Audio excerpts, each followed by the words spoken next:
Good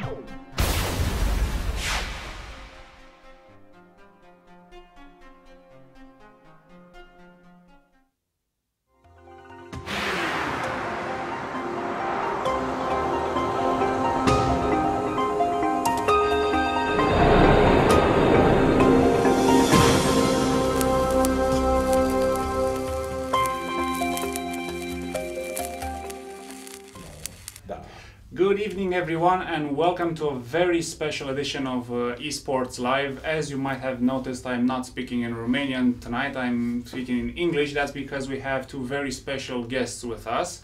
We have Ohlen from, no, Robert Ohlen, my apologies, the CEO from DreamHack, and Tomas Hermansson, DreamHack head of esports and self-proclaimed PowerPoint geek, if I'm not mistaken. gREYKARN! It's correct. On the Twitter. These two fine gentlemen, and along with the DreamHack team, were kind enough to bring DreamHack to Bucharest last year, and today they've flown all the way from Sweden to see the new venue, Sala Polivalentă, which was announced recently, along with the entire DreamHack Open tournament season for 2013. We have some video here from our short trip that we took today. And we brought the snow apparently as well. Yeah, our apologies for the for the cold weather. Not much we can do here. So let's talk a bit history before getting into things. How did the idea for DreamHack Open came about?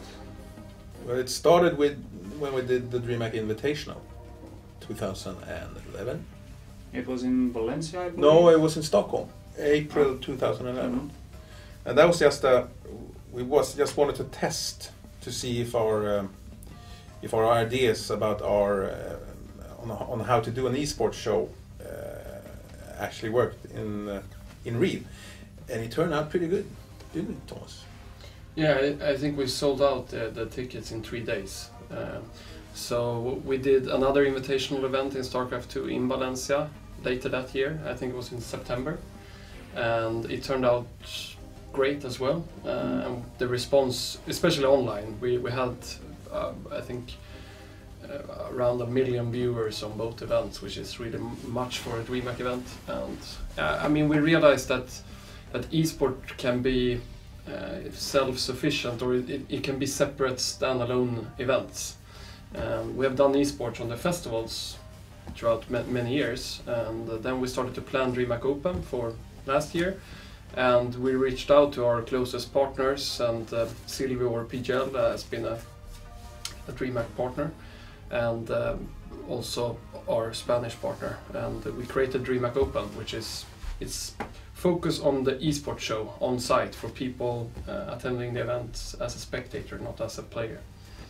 And coming to Bucharest last year, what were the expectations for the event? I mean, you had Valencia as kind of a starting point. What were your expectations for Bucharest regarding attendance, the event itself? Well, wrapping Apollo was high on my wish list, and that got fulfilled.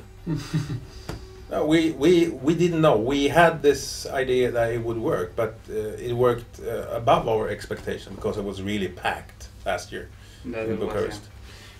I mean, Romania has been famous for, especially its Counter-Strike community. I mean, all Swedish players know about the Romanian Counter-Strike community, since you have so many players. It's at least a few years ago. No, they are quite a lot, yeah. They've been loud in the community, and so we knew about that, and also Silvio or PGL introduced us to the Romanian community a little bit. So I think we didn't expect, I mean, a couple of thousands of people, but we definitely expected to have maybe 500 or 1,000 in the audience. Now I think it was over 2,000. Yeah, it was over 2,000. Yeah. Over 2,000. So I mean, I think all expectations were fulfilled. Yeah.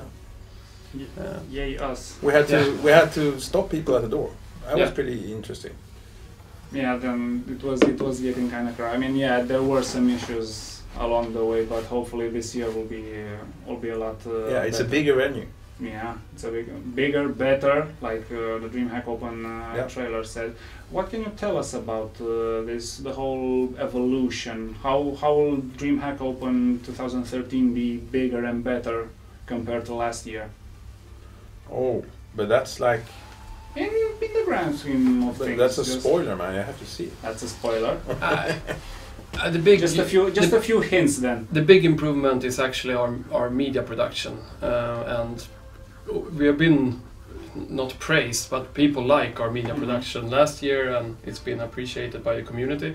But now we're improving a lot, so we're building a whole new stage with a lot of LED, for example. It's going to be new player booths for the players. It's a whole new show with a lot of new features, and we're starting off in Stockholm just in April. Yeah, it's 5 or 6 weeks. Yeah. We have our first event, and you will of course get a feeling on what we're bringing this year. But it's roughly the same format as last year. It's an open tournament, both for pros and amateurs, so you can basically just sign up and play if you get a spot, because it's limited to usually 64 players. But last time I think we had a lot of Romanian players in the tournament, and that's the format that we want to keep it as open as possible, so it's not a professional tournament only. Pro-Am. But I'm kind of nervous for Stockholm, because if you remember DreamHack Open Stockholm last year when Thorstein won. The whole storyline was so perfect, so we have really high expectation, but we can't. We try to force the players to lose and win the games. No. I mean, the dream would be to have a player like Night End, for example, Yeah. winning in Bucharest in front of a home crowd. Yeah, that's always the goal, but you can't really decide that. So I think last time we had at least 2 Romanian players in round of 16. And maybe 1 in round of 8 as well in Bucharest. I'm not sure, but they were still in the top. So, but it's a lot of Koreans and it's a lot of international players, and it's really hard to make it to the finals. Yeah, it's competitive. But for the Bucharest event, it's bigger, better, more beautiful. It's the venue is better and bigger. Yeah, and we have a dedicated hotel that is. We looked at it today. It's really good. Yeah. It's close by. We're gonna have shuttle buses for all the players and everybody who stays at the hotel. So it's gonna be a top-notch experience. I'm not sure the viewers can see it, but it's a huge arena or venue. It's very different to last year. Compared to the last year, yeah. And it's also cool to put esports in a sports facility. Arena, we did that in Stockholm, and it gives the event a special feeling, and I really like that with this. And what do you feel is the main draw for an event like DreamHack? Is it the name, the chance for players for fans actually to see their favorite players, the prize pools, the show itself? Because in Sweden you guys have concerts, and so it's on a much grander scale than what we have. Well, that's the festivals, not the standalone esport tournaments. Not as of yet, anyways. But I think it's everything. It has to do with the feeling of what DreamHack is, being. We're kind of fun guys, and we like to hang out with other fun guys. So we want to have fun times together. But if you like music, you go to a music festival. If you like movies, you go to some kind of movie festival, maybe. And we do this for the gamers and the gaming fans, or the people that's especially interested in the esport games like Counter-Strike, League of Legends, StarCraft. They need an event where they can just enjoy the games and meet new friends, see amazing matches, meet their idols or their fan favorites, and that's what we try to create. And I think it's been successful so far, and we want to improve and as you can see, get bigger and bigger venues every time. And that's of course not easy always, but I think it's going to grow, and the whole purpose with our event in Bucharest is to attract gamers from the whole Romania, but also from other countries like Hungary and Ukraine and the countries, Turkey, and everybody around. Yeah. And when you guys designed because one of the main attractions for DreamHack is that you can have these tournaments. Tournament areas are kind of open. As a spectator, you can go and see your favorite players. Look, but don't touch. In the game. Yeah, look but don't touch, which is kind of different compared to other venues where the players are somewhere behind the glass panel, and you cannot just here you can almost touch them. So is this something that came along naturally, or because I mean I've been following esports in maybe 10 years or something like that, and I actually visited the CPL back in the days. Maybe not everyone remember it, but it was the biggest, baddest Counter-Strike competition back then in Dallas. And the problem I had as a spectator was that they played all the matches in a locked area, so nobody could see the matches, nobody could integrate with their favorite players, and that's something we wanted to change with DreamHack, so you can at least be 1 meter from your favorite player and see those matches. And it also has to do with DreamHack the festival, how it is, because it's people having fun times together. It's 24 hours per day for 3 days, and the esports tournament that we had at DreamHack back in the days, well, they weren't maybe that high of a production value, but it was, it was everybody, the community was together, and the players and the audience interacted in a pretty relaxed manner, you could say. Yeah. I mean, we want to create some kind of event where you as a fan or amateur player or professional player can meet, and when they meet, you probably have something that's interesting for everyone to consume or to be involved in. One of the things that we've noticed in recent years with the expansion and introduction of really broadband internet connections, the internet cafes have started dying out bit by bit. Yet DreamHack, every time it's packed, and I know people come from all over Europe with their PCs and to put them on a table and connect a wire and play locally. Is this one of the... It's because it doesn't have anything to do with computers, actually. It's a festival. Yeah, it's a social thing. It's just the smallest common denominator is gaming or internet culture in general. So it's a festival. Yeah, and I think 10 years ago people really went to DreamHack to get better broadband, just not only to play games but to do other stuff as well. And you maybe in 20 years ago you couldn't actually play games with each other on the internet because it was too slow. Nowadays, everyone have a great gaming experience at home. At least in Sweden. So we can't really challenge that. What we try to do instead is to make DreamHack more of a social melting pot. Yeah, it's like you take the online experience and you put it in physical real life. So it's like a physical dimension of the internet. For 3 hours or 3 days, 24 hours per day, where people do stuff that they do online but offline, kind of. Yeah. Again, maybe 5 years ago this wouldn't have even been a question, but now with the integration of Twitch and immense interest for streaming and so forth, how has this influenced the way you organize the event, think of the production, the video and everything? Because 10 years ago you would do DreamHack, you would have the stage and whatnot, people would come to see, but now if I can go to DreamHack, I can just go on Twitch or on the DreamHack page and watch the stream, and my expectations, even though they're not mentioned anywhere, are that hey, it's gonna be top notch, even so. Yeah, I mean, streaming changed everything. I don't think we host any tournaments that are not streamed. Not anymore. No, everything is streamed. So you basically 3-4 years ago, everything was, you know, you had to go there in order to experience. Yeah, to actually see. Otherwise, you saw like VODs and stuff afterwards. And it's basically about scale.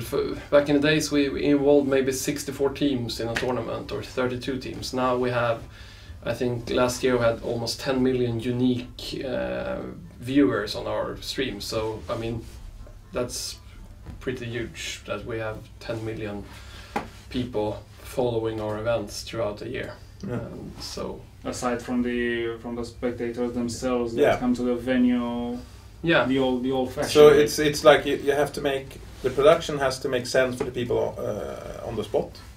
It has to be good, you know, real life experience. But at the same time, you have to have a really good experience for the viewers at home. And sometimes, you know, it's different parts that appeal to, you know, if you're at the stream. So the thing you can choose. It's like if you want to go to a Formula 1 racing, you can do it for real and feel the power of the engines and the whole, you know, the glamour. Or you can watch it on TV and maybe get a better overview and follow the race in another way than you do if you're there in person. Yeah, two different ways to experience the sports.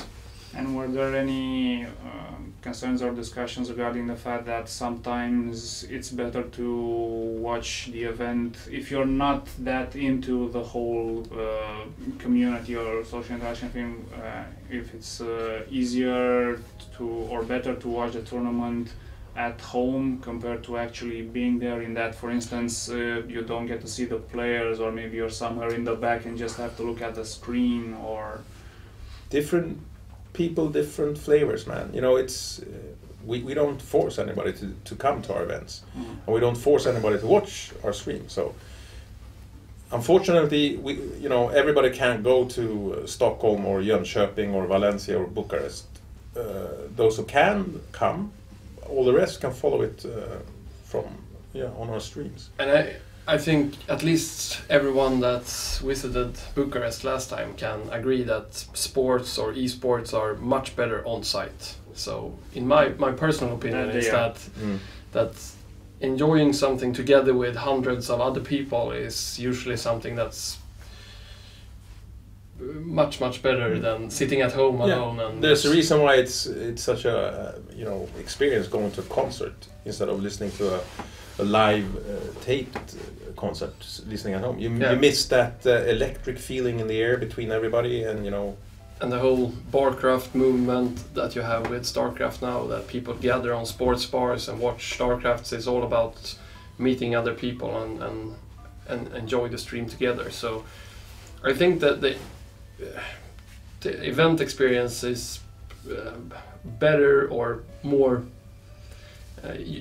has more feeling. But on the other hand, the stream experience is you get a better overview. Yeah. In a sense. So you can take your laptop, sit in the audience, and watch the stream. Yeah. Get all the info. With a slight lag, of course, but that's another story. As a tournament organizer, what do you feel are the main 3 problems or issues that you have to overcome or take into consideration when organizing an event like DreamHack? And I'm not talking about the cheap stuff with, get internet connection, get the power, get the PCs, stuff like... Oh, the 3 biggest? It's like 200 billion things at the same time. I don't know. I know, in the past 5 years, for instance, what were the most common issues that you kept bumping into that you... I think at least a few years ago there was a lot of hardware problems, for example, when it comes to tournament computers and stuff like that. But I think the whole hardware thing have changed a lot the last years. We never have problems with that. Maybe the computers are better now or better built. But that was at least a concern a few years ago. internet connection is usually not a problem for DreamHack, but it's a huge problem for other organizers because you maybe don't have the bandwidth enough, or you have not the knowledge about network that you need to host a huge LAN. For example, we have almost 15,000 people connected to our network. So I think network and computers has been one of the problems. Then you have the more community-based problems. We haven't really had any problems with cheating players or anything like that, but you always struggle with the tournament itself, that the rules are good enough and that everything when it comes to organizing the tournament is prepared and fully planned. It's still a young game. You know, there's no tradition like with football, for instance. 100 years of traditions with rulings and all that. So it's an evolving thing, which is one of the more exciting things about esports, I think, because there's no right answers as of yet. Maybe in 10 years' time we'll have a different story. And while we're on the subject of organizing, StarCraft 2 is obviously the main draw for DreamHack. What do you believe makes the game so attractive for tournament organizers as a whole? It's many reasons, but the spectating part, or that you can enjoy StarCraft without playing it, is the main thing. And I think that the main reason behind that is actually that the spectator knows more than the players. So that's the whole thrilling part about watching StarCraft. For example, other games like FPS or a lot of other games, usually the players or the teams know everything, or they are so they have the overview in their head at least. But StarCraft is so complex, and also it's a huge depth in the whole competition. But the whole thing that you know that player A is doing something that player B doesn't know, and you as a spectator can see the process or how it progresses. And you can judge how the players play. And if the player are like in a bad situation turn that situation to his advantage, then the audience really go bananas. Yeah, but I think that's the main thing, the spectator part. And StarCraft was actually StarCraft 2 when it was launched 2-3 years ago. 2010. When it was launched, it was the first game that actually attracted people only as spectators to DreamHack, and that's one of the reasons we started DreamHack Open and Invitational, is that people like emailed us and called us and said, we want to come to DreamHack and just watch the game, we don't want to play in the tournament. So then we realized that this is a spectator sport and it should be treated as that. StarCraft 2 is one of the few games left in esports that's 1v1, everything else is team-based. Yeah. Which is also makes it easier to organize, actually. Yeah, but it's how do you view this change? Because in the olden days you had the Unreal Tournament, you had Quake, you had even Painkiller at one point. There were tournaments. Well, now the focus has shifted from individual skill like 1v1 in Unreal Tournament to more team-oriented with Dota, with League of Legends, with Counter-Strike. Is this something that, I don't know, maybe players outgrew the need to... I think it has a lot to do with how games are developed. And everybody right now is talking about, multiplayer this. If it's not multiplayer, it's not a good game. So from that comes team games, I think. It's a way how games are made. Yeah.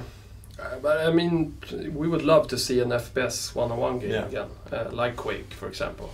Now Quake Live is kind of small in the competitive scene. I think it's only DreamHack and QuakeCon that supports it. But I think the scene would really benefit from a one versus one game in FPS at least. But you're right. League of Legends, Dota 2, Counter-Strike. That's the games that are growing right now, and it's about the social component and interaction, that it's so easy to play with your friends, and I mean it's much more fun to play with your friends as well.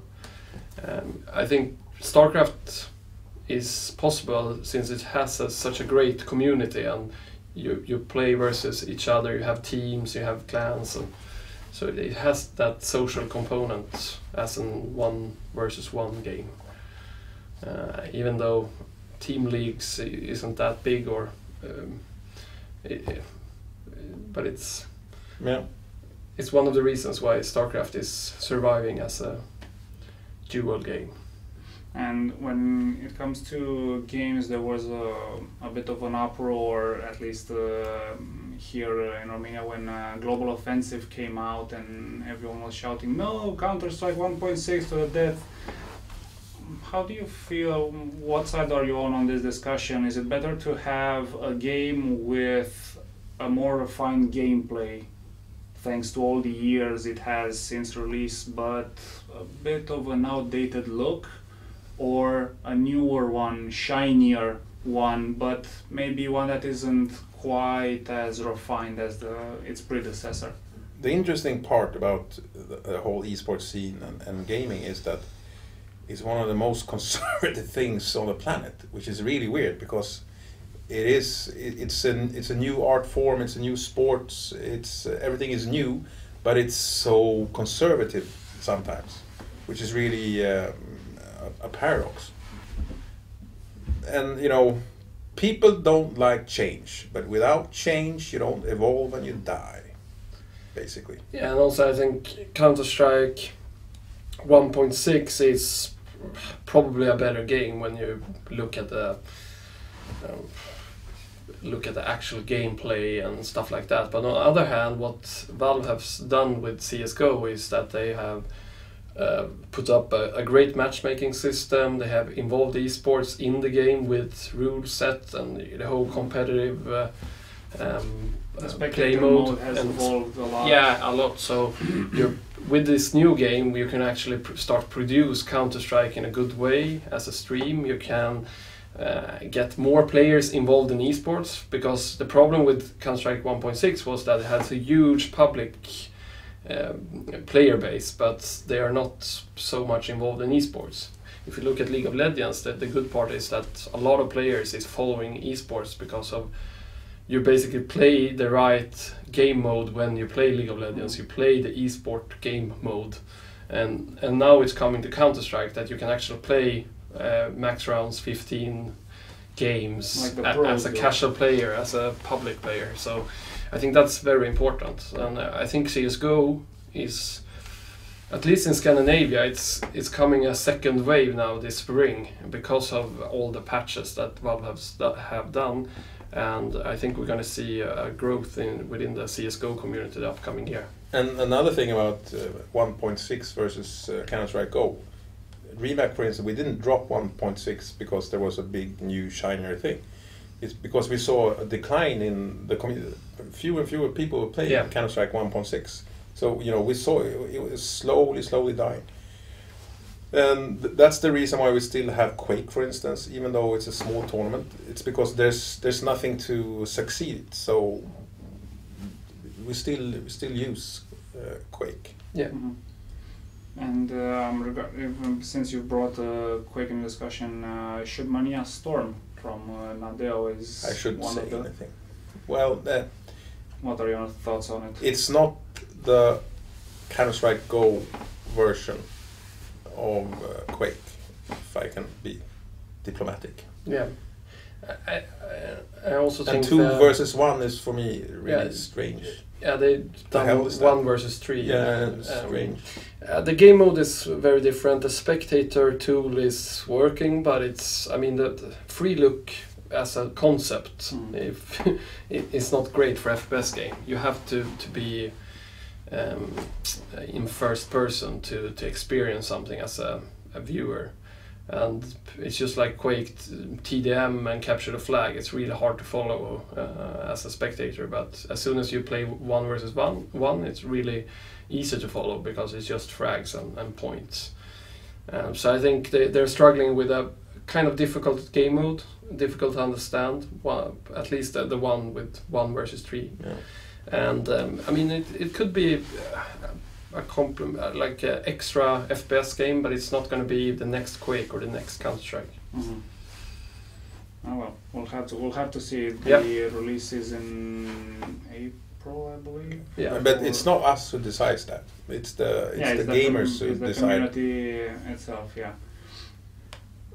Getting back a bit to the whole spectating matches and stuff. Casters themselves. How important are they? Very important. I think StarCraft 2 changed that a lot because before you had a lot of casters just casting the games, but with StarCraft 2 it was actually it brought in some kind of new wave into casting. It's hard to explain. It changed the game. It made it more accessible for people who weren't that hardcore followers of the particular game as well, because they are like a bridge, a transition, or a translator between the pros and what's happening and the audience. Even though some in the audience think that casters don't know what they're talking about, but I'm talking about the broader general public. It's much easier if you have somebody, even though you understand what's happening, but explaining it, why is it happening, because stuff happens in your brain and you think, yeah, but why not this, and and it's part of the entertainment, because if the personality of the caster lifts a game, a mediocre game can be exciting depending on the caster. Yeah, and also I think the problem with esports has been that some players has been a little bit introvert, or they've been been shy, and with some of these casters like Day9 and Tasteless, Artosis, especially in StarCraft 2, you have these personalities that can really attract an audience and get more people involved, and you didn't really have that before. And so the StarCraft casting basically changed everything, and now you see League of Legends and everybody's following. You have Toby in Dota 2, you have a lot of interesting names that basically are the faces of esports. They are much more important than some of the players. Even though there were some great casters back in the 1.6 days. Absolutely. But they didn't really. Chaloner, but they didn't have the platform, the streaming. No, it was basically after Twitch and all the other streaming services came along. These faces could be on screen in front of millions of viewers. Before it was limited to maybe a strange HLTV stream in some way. Regarding the casting itself, is it better for esports in general for casters to focus more on the teams or on the players? Depends. Is it better to have personalities, to say like you have I don't know, Dandy in Dota 2 for instance, or Voivoy in League of Legends? Is it better to go and say and cast Dignitas or Navi is playing, or is it better to create some stories, something for players? Look at football. Is it Barcelona, or is it the individual players? It's both. It's both the team with the whole aura and tradition, and I cheer for my team, and the separate individual players who shine, who have a personality. So I think it's both. Yeah, it's both the team aspect and the player aspect, and I think that's what casting is bringing along. It's putting the match and the game into a context. They can tell a story about each player, about each team, and that's something that's really important if you want to grow esports as a real sport. For Dota 2 and League of Legends, when it comes to deciding who the best team in the world is, it's pretty simple. For Dota you have the International, for League of Legends you have the season championships. For StarCraft 2, it's a bit ambiguous. You have the World Finals that were hosted by Blizzard. You have DreamHack. You have the Korean tournaments. Is it better for the esports scene to have these smaller tournaments that you can then go and say, oh, player X won DreamHack, but he might be a bit weaker than the guy who won the Korean tournament? Or is it better to have just one single main event in the year, and when the hierarchy is done, Flash is the best StarCraft? It depends on the take. You know, it's still evolving. There's different routes to be taken. You can go for example, the ATP or PGA format, where you have tournaments and you get points ranking, and then you have what the hell? I'm so tired. What's the name? The big matches. Grand Slams. Grand Slams. That's one way. Or you can have like a FIFA structure. It all depends. The weird thing about esports is it's both local and global at the same time. You know, at the exact same time, which make it pretty. You can't take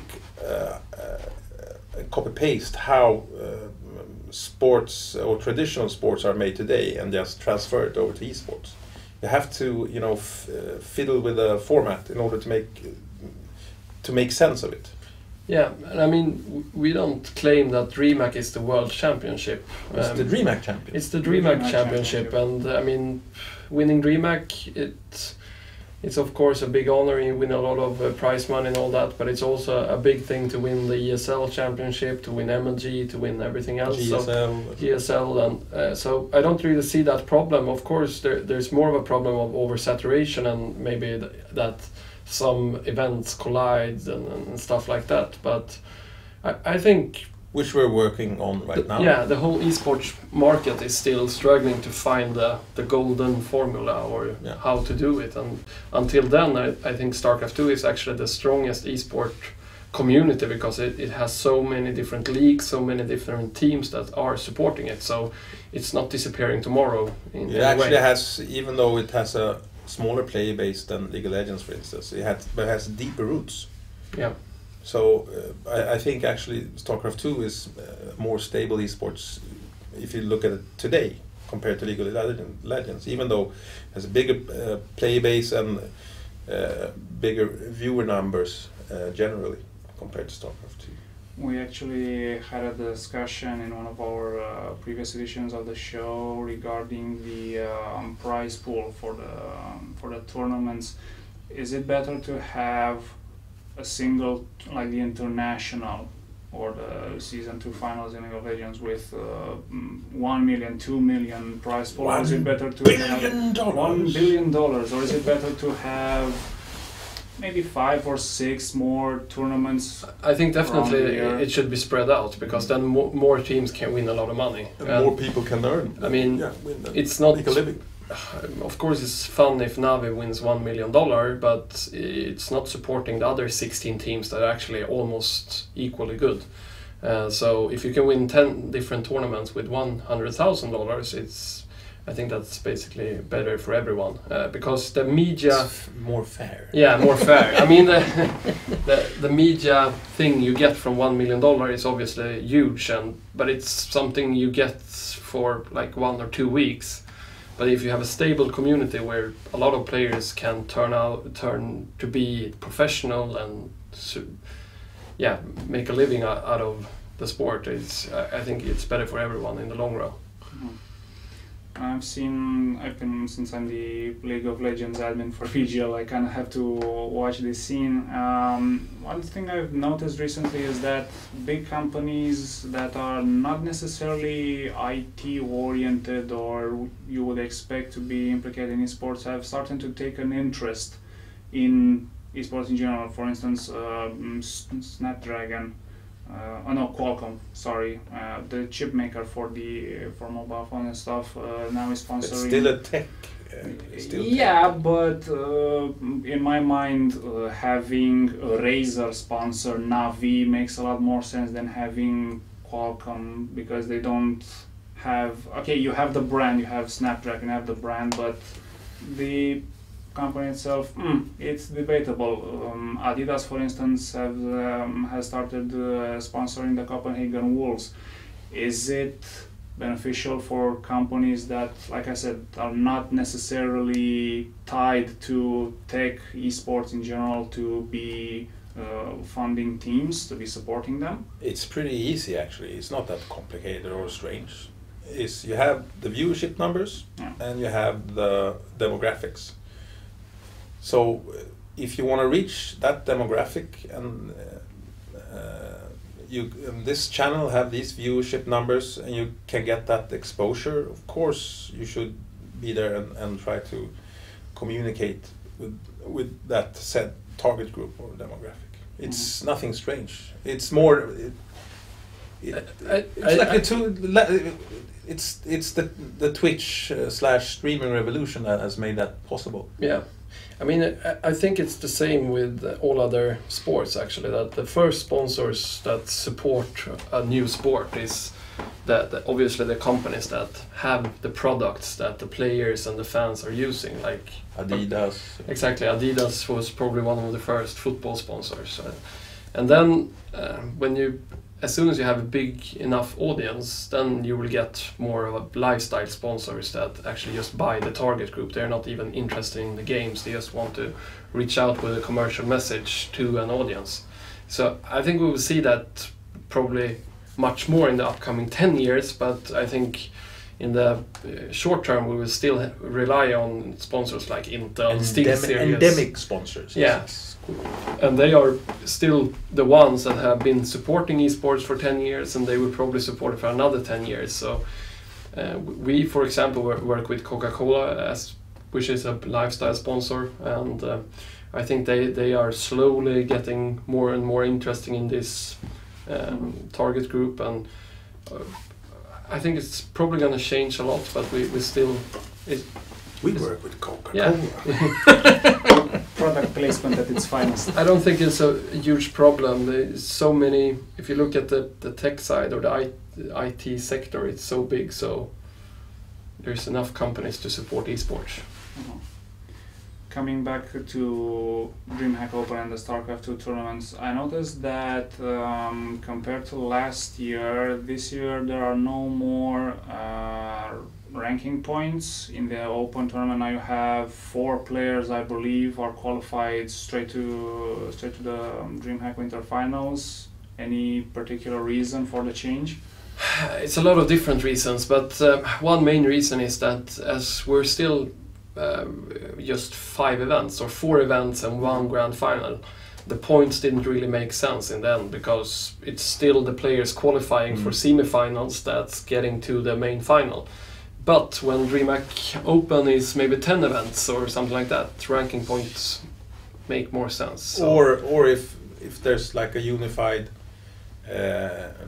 if there's a global ranking standard, it makes more sense as well. Yeah, exactly. So we realized that it was much easier if top 4 qualify directly, and then we also have an open online qualifier after Bucharest, where I think it's 4 other slots we're giving out to the players that maybe didn't really reach the top 4, but that's the plan. And regarding the qualifying slots for StarCraft 2, everything is pretty clear cut. Can we expect something similar to other games that will be hosted during the DreamHack Open? Because last year, for instance, we had the winners from DreamHack Bucharest that won Counter-Strike 1.6. They got a slot for the Global Offensive final in DreamHack Winter, and naturally this year teams are again asking, well, okay, we come to DreamHack Open, we play, we win. Afterwards, what happens? In a word, yes. Yeah, maybe we shouldn't promise exact not slots, promises, maybe but definitely Bucharest and Valencia and all the tournaments that are hosted there will be connected with DreamHack Winter in some way. But it of course depends if we're gonna have the same tournaments or the same games. The same games naturally. So if we like have FIFA and Bucharest have PES, becomes kind of Coin toss. Yeah, exactly. But so that's gonna definitely be connected in some way. I think so. Yeah. StarCraft 2, we've already established, is and will be a big part of DreamHack. Any thoughts on, or maybe plans, ideas for adding another game, official game for DreamHack Open? Yeah, we would love to. We work on it constantly. Yeah. You can say that we're victims of our own success. We made the DreamHack Open concept with StarCraft 2 so successful. So often when we approach sponsors and we say, and we want us to StarCraft 2 and this other game, no, just StarCraft 2. We don't care about it. It's StarCraft 2. But okay, so it's we have to teach our customers or potential customers that there's more to be gained out there in order to reach a specific target audience or demographic. Yeah, absolutely. Adding another game would be really good for DreamHack Open and for DreamHack. DreamHack Open is our premier esports championship, and just adding a game is not just adding a game. You don't do it overnight. No, it's so many factors, and if we're going to add a game, it has to be on the same level as StarCraft when it comes to prize money, media production, all that, and all those factors is bringing along a lot of costs, and it's very expensive to produce this. So especially since all potential games are team games. Yeah. Everything is by a factor of 5 all of a sudden when it comes to costs and all that. So. Yeah. But at our DreamHack Summer and DreamHack Winter, we have a bazillion of tournaments, but they're not on a tour schedule. So twice per year we have every game imaginable that is esports, and we produce it. But DreamHack Open is still, for at least for this year, one game, StarCraft 2. As an example, I think we are probably the only organizer that have Heroes of New Earth, League of Legends and Dota 2 in the same event, DreamHack Summer and DreamHack Winter. So we're supporting a lot of different game titles, but bringing in another game to DreamHack Open, it takes a bit more to... Exactly, and we don't want to risk our StarCraft 2 tournament, and we want to make it as good as last year and even better, and that's the important part. So what you could say, I don't think that Angry Birds will be a part of the DreamHack Open. Not tomorrow. Not tomorrow. Oh well, we'll just have to wait and see. And as a final question, because I'm sure you two gentlemen are pretty tired, especially you, Robert. I noticed. Prize pools have increased dramatically in the last 2 years for esports. So now the whole question of, can I make a career out of being a pro gamer, at least financially, is a pretty much non-issue. There's not that question mark, will I make enough, will there be enough money for prizes and so on.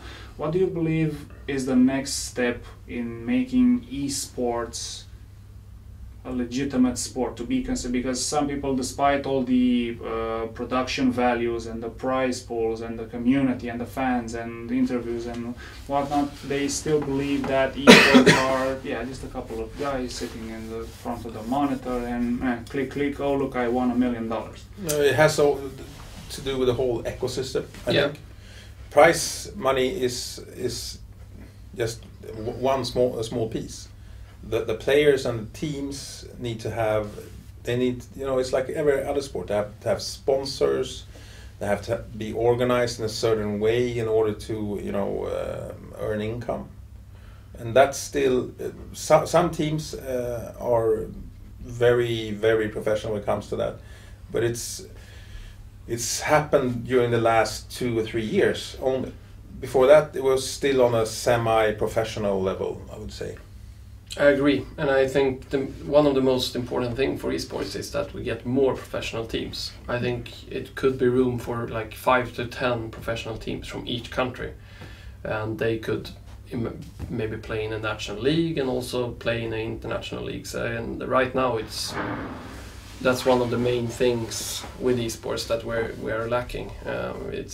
We need more players and more teams that can